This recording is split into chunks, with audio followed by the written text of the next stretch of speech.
Este podcast é orgulhosamente patrocinado pela Minimal Club. Dá uma sacada aqui, ó. Ela tá aqui, ó, e tá aqui também. Eu sempre faço podcasts com a blusa. E se você quiser saber mais, aqui na descrição tem um link para você comprar com 15% de desconto. Também tá aparecendo o QR Code na tela. Então não dá tempo mole não, já entra no site, reserva a sua. Fica de mínimo, igual a gente.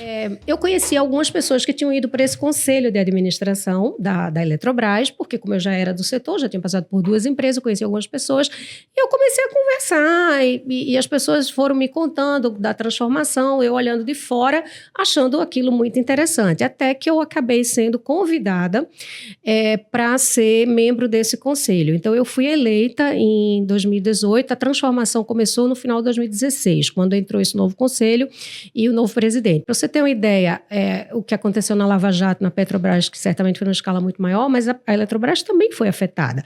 Então, ela também estava com um processo na SEC nos Estados Unidos, estava com risco de ser deslistada em Nova York, porque estava com todos aqueles compromissos atrasados, né, por conta de problemas com o processo de auditoria independente.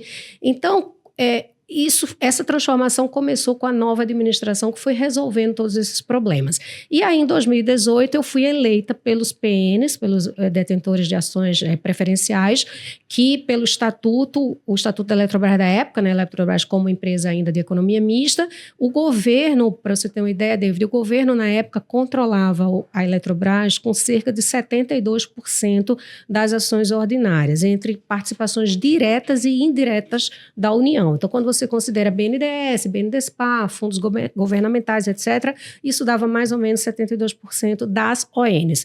E a empresa também tinha PNs e já era uma empresa de capital aberto, listada em 3 bolsas de valores, na B3 em São Paulo, na Latbex na Espanha e na Bolsa de Nova York, na New York Stock Exchange.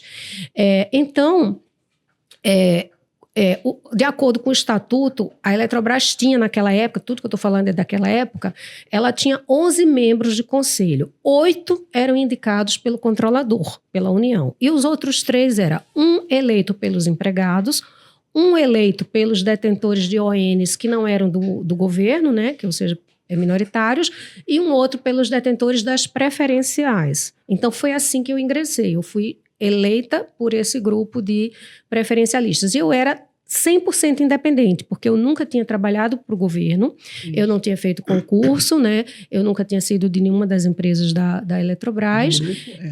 Do grupo. E era interessante porque eu tinha o background do setor elétrico, claro que a Eletrobras era muito mais complexa do que as empresas que eu tinha trabalhado, mas mesmo assim eu tinha já conhecimento do setor, da regulação, e tinha um background de finanças. Então, eu entrei nesse conselho, eu era a única mulher. Eram 10 homens e eu. Ato contínuo, eu também fui indicada para compor o Comitê de Auditoria e Risco Estatutário, que era outra exigência legal. E naquela época, o que nós conseguimos fazer, hoje, assim, olhando para trás, eu vejo que era uma revolução. Nós tínhamos um conselho, Cris, de 11 membros, com 55% independente. A lei exigia 30%, a lei das estatais. E a composição, e isso foi mérito do governo da época. Claro. Então, tínhamos 55% de membros independentes. E o Comitê de Auditoria, que era formado originalmente por 3 membros, depois ele cresceu para 5, os 3 eram 100% independentes. Você imagina, numa empresa estatal, você ter 100% do Comitê de Auditoria independente, era, assim, uma grande revolução. Porque o governo deixou. E se ele não deixasse, ele era o controlador, não ia acontecer. Exatamente. Como acontece ainda hoje em várias empresas, infelizmente. Então, foi muito bom. E aí, quando eu ingressei nesse conselho, nesse comitê, foi o ano de 2018, a Eletrobras era muito grande, né? Ainda é muito grande, é a maior empresa do setor da América Latina. Então, só para vocês terem uma ideia, naquela época, a Eletrobras representava, a matriz de geração era em torno de 33% da geração brasileira e da transmissão era em torno de 47%. A empresa controlava grandes empresas de geração e transmissão no Brasil, as empresas nucleares, né, termoelétricas, tinha participação em 176 SPEs, tinha mais 30 participações minoritárias em empresas listadas do setor elétrico, 50% de Itaipu, tinha um centro de pesquisa. Quer dizer, era um negócio, fazia a parte de importação e exportação de energia aqui com os países vizinhos, porque como empresa estatal você mistura atividades de governo com atividades empresariais empresariais, né? Ela geria todos os programas de governo, o Procel, né? O Luz para Todos, o Mais Luz para a Amazônia. Exatamente. Então, assim, é um mundo muito diferente. Quando você entra numa empresa estatal, como foi o meu caso, vindo do setor privado, é um grande desafio, porque a gente não sabe nem navegar naquele ambiente, a gente não conhece as regras, a gente não entende, acha que tudo é burocracia, mas depois que você entra, você entende que não é propriamente burocracia, são controles necessários, até para prevenir o que a gente viu de Lava Jato e tudo isso. Então, é importante, se é dinheiro público, tem que ter controle, né? Tem que ter uma governança, né? E nisso a lei das estatais foi super importante. E quando eu ingressei, a empresa estava passando por um processo, já tinha 1 ano e meio mais ou menos que a administração tinha sido alterada, e a empresa já estava passando por esse processo de recuperação econômico-financeira e também reputacional, né? Também de credibilidade. A Eletrobras, no passado, ela era uma estatal dependente da União. Na nossa gestão, deixou de ser. Quer dizer, isso é um negócio impressionante. O último aporte que a União fez, acho que foi no ano exatamente no ano da lei das estatais, se não me engano, o governo aportou na época algo como 3 bi, meio, 4 bi, e nunca mais precisou botar 1 centavo na empresa, porque todo o processo que veio em frente foi de recuperação. Então, a empresa fez um plano, né, o CEO da época fez um plano para recuperar a empresa, com muito apoio do conselho e do governo, e aí começou a fazer um processo de desalavancagem da companhia, e quando eu ingressei no conselho, participei posteriormente como CFO de continuidade, então a gente começou a vender algumas participações, mas é muito difícil numa empresa estatal você fazer isso, porque você tem que seguir ritos muito rigorosos, você tem que ter anuências de diversos órgãos, passar por órgãos de controle, não é como uma empresa privada que você toma uma decisão de que um determinado ativo não lhe interessa mais ou não faz sentido, ou você está precisando de caixa ou e você você faz uma gestão vender. de portfólio, que é a coisa mais normal que tem que ser feita mesmo, Exato, né? mas num estatal não. Um estatal, você falar em vender um ativo é quase com palavra proibida, E né? não é só isso, né?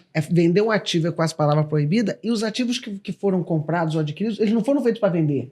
Então, todo o processo de venda é complexo. É complexo. Ele não foi formado para isso. Não foi, as pessoas não sabem fazer, não querem fazer, colocam todos os empecilhos, enfim, e tem as responsabilidades. E se o ativo, por exemplo, ele não está dando o retorno que tinha sido prometido no passado, e você vai alienar aquilo ali, você vai ter que registrar uma perda. Quem vai assumir isso? Numa empresa estatal, é o apagão das canetas, as pessoas têm medo da responsabilidade, então não é um processo trivial.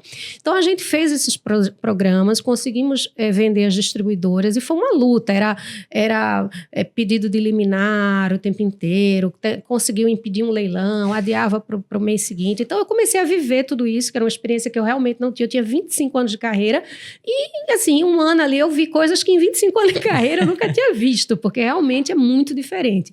E eu comecei a me interessar muito pela empresa. O comitê de auditoria, ele supervisionava todas as empresas Eletrobras, então era muito pesado. Eu olhava Eletronorte, Chesf no Nordeste, a Eletrosul, a Furnas lá no Rio de Janeiro, a Eletronuclear, enfim, era uma supervisão de tudo. Então o volume de trabalho era muito grande, eu estava na Eletrobras toda semana, eram reuniões muito longas, né, porque o volume de trabalho imenso, muito material para ler. E aí uma coisa curiosa que eu até já comentei com a Cristina uma outra vez, que aí foi me dando assim muita empolgação de trabalhar na empresa. Embora numa empresa estatal a remuneração é muito aquém do que é mercado privado, então você tem outras motivações, né, para fazer parte de um projeto desse.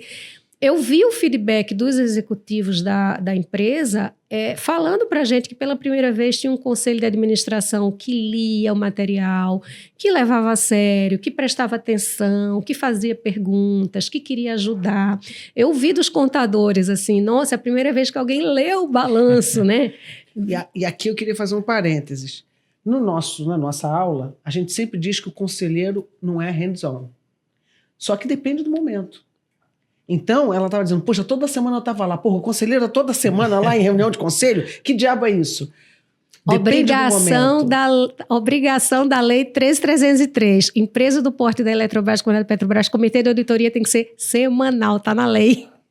Então, primeiro é o comitê de auditoria. Está na lei. E segundo o seguinte, mesmo que fosse conselho de administração, tem momentos do conselho em que você está numa crise e que você vai ser chamado. Isso. Então, as minhas amigas que eram conselheiras da Petrobras, em momento de crise, elas estavam lá de 15 em 15 dias. Exatamente. Trabalhando com centenas de documentos e lendo e se aprofundando. Então, cada empresa tem seu momento e o conselheiro tem que saber o momento em que ele vai ter que ser hands-on mesmo. E lá, nesse caso em particular, ainda tinha essa obrigação da lei, porque a lei definiu, a lei das estatais tem. Isso. Depende do porte da empresa, tá, Sim. Cris? Isso não vale para todas, não. Você vai lá na lei das estatais e tem o decreto, né, que regulamenta a lei, ele define as atribuições. E no caso de empresas como era o porte da Petrobras, deve ser assim até hoje, e da Eletrobras, que hoje não mais, porque ela não é mais estatal, mas tá lá na lei que o comitê de auditoria tem que ter 4 reuniões mensais. Então, assim, e o volume. E no caso da Eletrobras se justifica. Tá no regramento. E no nosso caso, era necessário mesmo, porque tinha muita coisa para fazer, a empresa era muito grande, né? Enfim, então.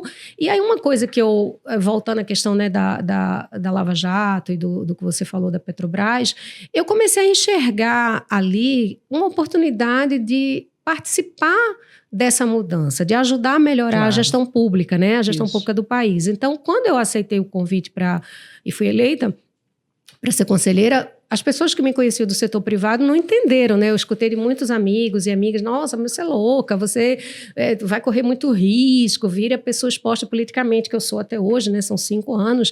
Então, você vai ter um liability muito grande, né?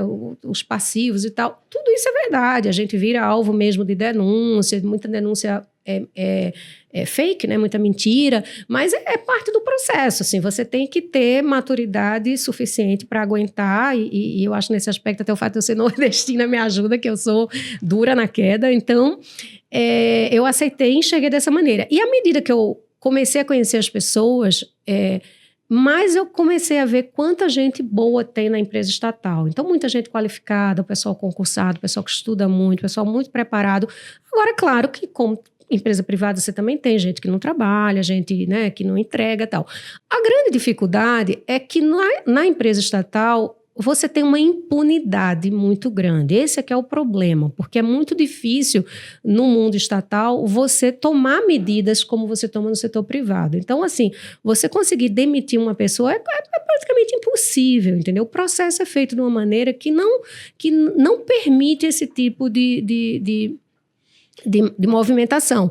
E então, do mesmo lado que você tem impunidade, por outro, você também não consegue colocar políticas de incentivo até para premiar os que se destacam. Então, você acaba criando um ambiente de muita injustiça e que as pessoas têm sempre aquele grupo que carrega o piano, que trabalha muito e que a gente não consegue nem mudar a remuneração dessas pessoas, nem fazer nada, porque o sistema é muito amarrado, né?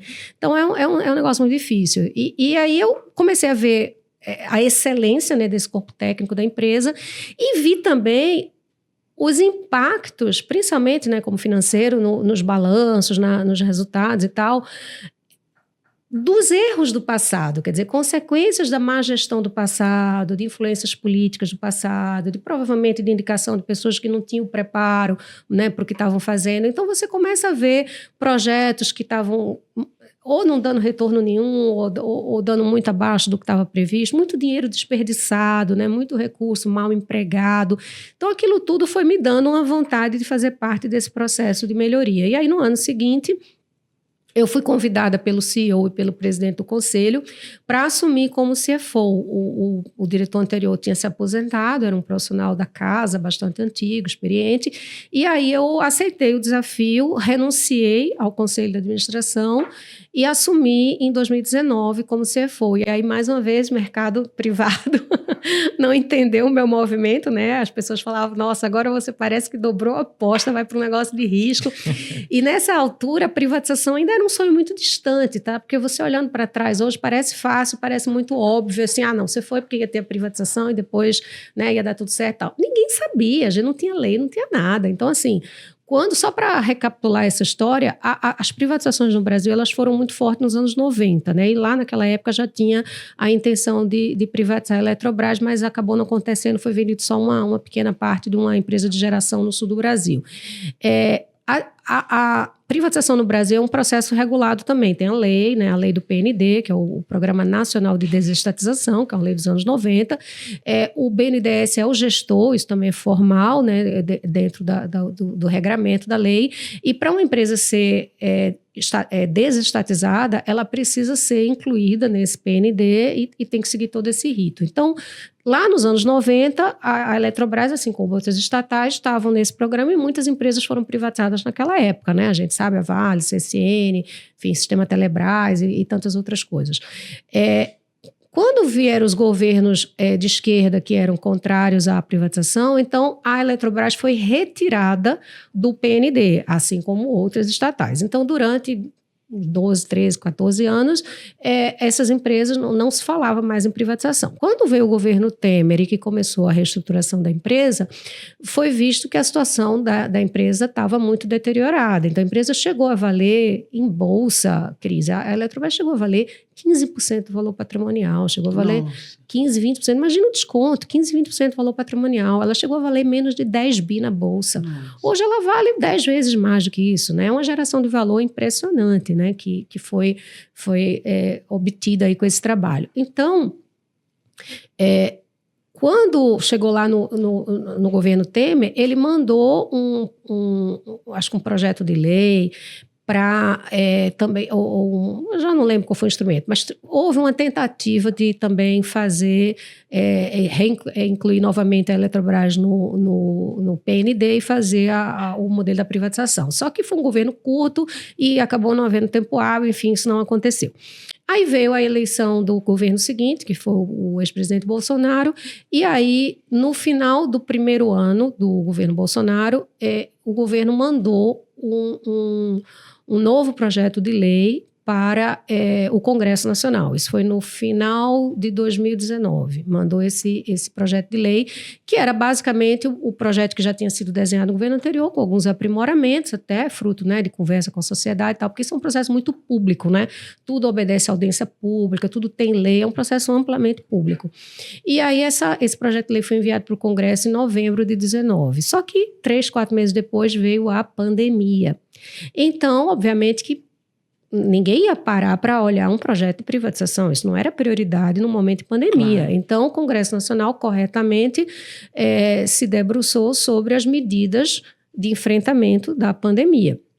Então, passou-se mais um ano e nós continuamos trabalhando na empresa, com todas as dificuldades, todas as empresas passaram a trabalhar de casa e tudo, e nós, como éramos um setor público essencial, um serviço público essencial, você não pode parar. Então, a gente tinha comitê de crise, que a gente se reunia diariamente, cada um da sua casa, com todos os presidentes das nossas companhias, com a liderança do nosso CEO da época, e nós acompanhávamos todas as usinas, porque a gente tinha que garantir que tivesse tudo funcionando, para não faltar energia no Brasil, né, para linhas de transmissão, enfim. Então, a gente fazia esse acompanhamento, passou-se um ano, quando chegou no ano de 21, o ano seguinte, que as medidas da pandemia já estavam começando a diminuir um pouco as restrições, nós tivemos uma grande mudança que o nosso CEO, na época, né, que era o Wilson Ferreira Júnior, renunciou para ser presidente da Vibra, né, a antiga Petrobras Distribuidora. E aí, quando isso aconteceu, o mercado achou que a privatização, então, não iria mais sair, porque ele era o grande líder, né? Ele era a pessoa que realmente estava defendendo muito fortemente o projeto, era muito conhecido, né? Um executivo muito experiente no setor, né? Com muita reputação e tal. E, então, o mercado começou a achar que a privatização não ia acontecer. Então, as ações desabaram, foi um período bastante difícil.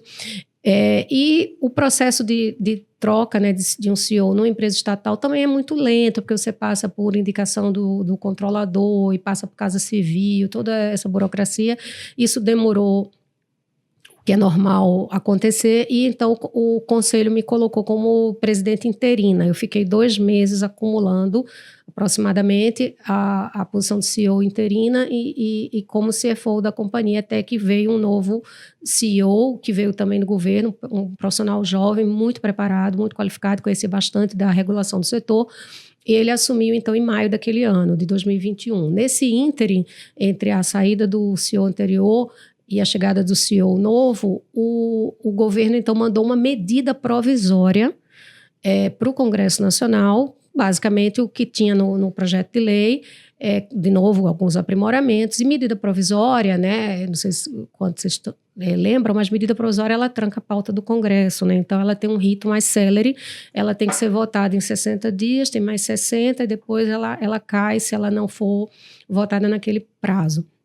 Então, essa medida provisória foi enviada para o Congresso em fevereiro de 21, e aí o processo foi amplamente debatido nas duas casas, e de novo, como eu falei, esse é um processo bastante público, né? Então está tudo lá no site do BNDES, do Congresso, do Senado, da própria Eletrobras. E aí a lei foi finalmente aprovada, a lei da desestatização da Eletrobras, ela foi aprovada em julho de 2021, a gente ainda estava em período de pandemia e tudo, e quando a lei foi aprovada, a gente teve um período muito curto para fazer todos os desdobramentos, porque eu me recordo na época de investidores, né, potenciais investidores, que falavam assim, a lei está aprovada, agora é fácil, é só ir lá e fazer oferta. Mas não, a lei era muito complexa. E aí, curtiu esse corte? Então tá na hora de você compartilhar também o seu amor com a gente, né? Dá a curtida, aquele comentário, mas principalmente não deixa de se inscrever aqui para acompanhar todos os próximos cortes. A gente não vai parar de fazer conteúdo não, mas eu vou parar 3 segundos para esperar você comentar ou assinar a gente. Beleza? Tô te esperando no próximo.